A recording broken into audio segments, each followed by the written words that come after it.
안녕, 얼레꼴레 장포롱의 친구들. 오늘은 지금 현재 맹렬하게 벌어지고 있는 미중 간의 AI 전쟁의 향방에 대해서 이야기를 해볼까 해. 나는 30여 년 전 대우그룹의 몰락에서 그 엿볼 수 있는 오늘날 AI 전쟁의 향방에 대해서 이야기를 해볼까 해. 지금부터 내가 하는 얘기는 믿거나 말거나 나의 추정 내지는 상상이 많이 가미되었음을 먼저 밝히고자 해. 나중에 뭐 딴소리는 하지 말아줬으면 좋겠어. 나는 대우그룹 김우중 회장에 대해서 관심이 굉장히 많았어. 왜냐면 자수성가 재벌 회장으로서 어떻게 그렇게 하루아침에 회사가 망할 수가 있나 하는 거에 대한 호기심이 있었거든. 대우그룹 김우중 회장이 당시 빚을 많이 내고 경영한 거는 맞지만 내가 조사한 바로는 당대 최고의 전략가인 키신저, 미국의 키신저 미 국무장관과도 그 정보 교류를 하는 등 그 세계 경영을 하면서 당시 우리나라로서는 국제 정보의 가장 그 밝은 사람이 김우중 회장이었다고 나는 지금도 믿고 있어. 그런데 이런 막강한 정보망과 해외 인맥을 갖고 있던 김우중 회장의 대우그룹이 왜 도대체 망했을까? 여기에 대해서 나는 지난 10몇 년 동안 조사를 해봤어. 그러면서 내 나름대로 세 가지 이유를 찾아냈어. 먼저 그 모피아 이현재 당시 경제부총리하고의 미묘한 관계였던 거지.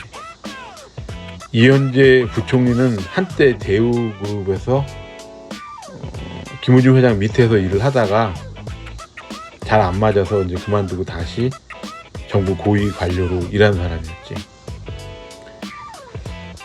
그러니까 김우중 회장 입장에서는 한때 자기 밑에서 일했던 부하 직원이었는데 정부 고위 관료가 돼서 자기 갑으로 된 거지. 입장이 바뀐 거지. 그러는 와중에 미묘한 그 인간적 갈등이 있었다고 나는 봐. 김우중 회장하고 이현재 경제 당시 부총리 간에. 그게 한 가지 또 이유가 됐었고, 그 다음에 두 번째로는 삼성그룹 이건희 회장하고도 별로 안 좋은 관계였어. 왜냐하면 김우중 회장이나 이건희 회장이나 나이는 비슷한 연령대였는데 김우중 회장은 자수성가 회장이고 이건희 회장은 이제 아버지한테 물려받은 회장이라서 둘 사이에 눈에 보이지 않는 그 경쟁심 또는 알력이 있었던 것 같아. 그래서 대우그룹이 위기에 몰렸을 때 삼성그룹의 이건희 회장이 쐐기를 박은 면이 있어. 이를테면 삼성생명을 통해서 대우그룹에 대출해줬던 돈을 일시에 회수하는 식으로 말이지. 근데 이 모든 이유보다도 가장 컸던 이유는 김우중 회장이 미국의 GM 자동차를 건드렸던 거야. 그러니까 대우 자동차가 세계 경영을 하면서 저렴하게 좋은 퀄리티의 자동차를 만들어내니까 미국의 GM 자동차 시장, 특히 중국에서의 미국 GM 자동차 시장을 많이 공략해 들어갔지. 여기에 위기를 느낀 GM 자동차 회장이 미국 대통령한테 로비를 했고 또 자국 산업을 보호하려고 했던 미국 대통령이 김대중 대통령한테 압박을 가했던 거지. 근데 당시 김대중 대통령이나 이현재 경제부총리 입장에서는 일개 기업이 아니보다도 미국에 잘못 보이게 되면은 국가 안보에 문제가 생기기 때문에 미국 GM을 통한 미국 대통령의 압박에 굴복할 수 없었다고 나는 생각하고 있어. 이것이 가장 큰 대우그룹이 몰락한 이유라고 나는 봐. 물론 뭐 빚을 많이 진 것도 있지만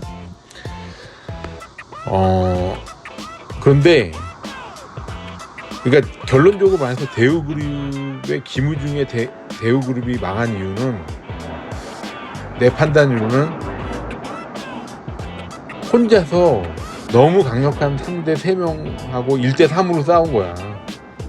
삼성그룹 이건희 회장, 그리고 모피아의 이현재 경제부총리, 그리고 미국 대통령, 한국 대통령, GM 자동차 뭐 이런 데하고 1대3으로 싸우다 보니까 대우그룹 또 빚도 많은 상황에서 견뎌낼 수가 없었던 거지. 그래서 나는 이제 그 김우중 회장이 너무 강력한 상대 3명하고 1대3으로 싸우다가 폭망한 거다 이렇게 보고 있어. 이건 물론 뭐 나의 주관적인 해석이고 추측이야. 믿거나 말거나. 그런데 요즘 미중 AI 전쟁이 나는 이거랑 비슷한 면이 없지 않아 있다고 봐. 뭐 논리에 비약일 수도 있는데 겉으로는 미국과 중국의 그 세계 패권을 놔두는 어떤 지정학적 패권 싸움이라고 보이지만 그 근간에 나는 아날로그 권력층과 권력 세력과 디지털 권력가의 앞으로 몇십 년에 걸치는 이 권력 다툼이 지금 벌어지고 있다고 생각해. 미중 갈등, AI 전쟁, 결국 그 근본 원인은 아날로그 권력, 그 종이돈 세력과 디지털 권력, 코인 세력 간의 그 헤게모니 싸움이라고 봐. 그런데 여기서 한국의 정치 싸움하고도 연관지어 생각할 수 있을 것 같아. 지금 다음 대통령이 누가 되느냐를 놓고 민주당하고 국민의힘이 싸우고 있잖아. 근데 민주당하고 국민의힘이 서로 싸우면서도 또 민주당 안에서도 싸움이 있잖아. 정청래 당대표와 김민석 국무총리가. 그다음에 국민의힘에서도 장동혁 당대표와 한동훈 전 대표 간의 알력이 있잖아. 마찬가지로 지금 현재 아날로그 권력 사이에서도 또 자기들끼리 싸움이 벌어지고 있고, 디지털 권력 사이에서도 또 자기들끼리 싸움이 벌어지고 있는 것 같아.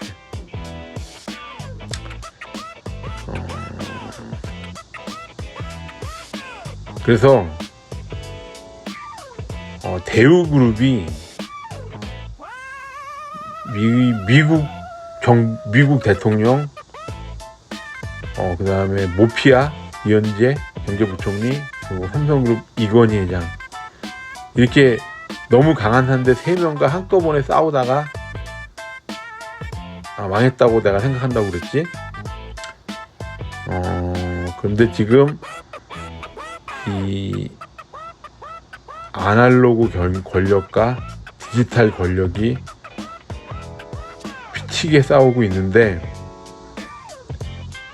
이 싸움이 여러 분야에서 여러 계층에서 동시다발적으로 일어나기 때문에 지금 앞으로 어떻게 될지는 계속 추이를 지켜봐야 알 것 같아. 그런데 그 와중에 또 미국과 중국이 지정학적 그 패권을 놔두고 싸우고 있고, 또 보이지 않는 이면에서 이 미중 싸움을 활용하면서 아날로그 권력과 디지털 권력이 싸우고 있고, 앞으로 세계는 큰 변동이 있을 일만 남은 것 같아. 지금 현재 나는 계속 조사 중인데 어느 정도 감은 잡았지만 아직 변수가 많기 때문에 계속 추이를 지켜보고 있어. 원래 꼴레장 포롱의 친구들 궁금하겠지만 조금만 더 기다려줘.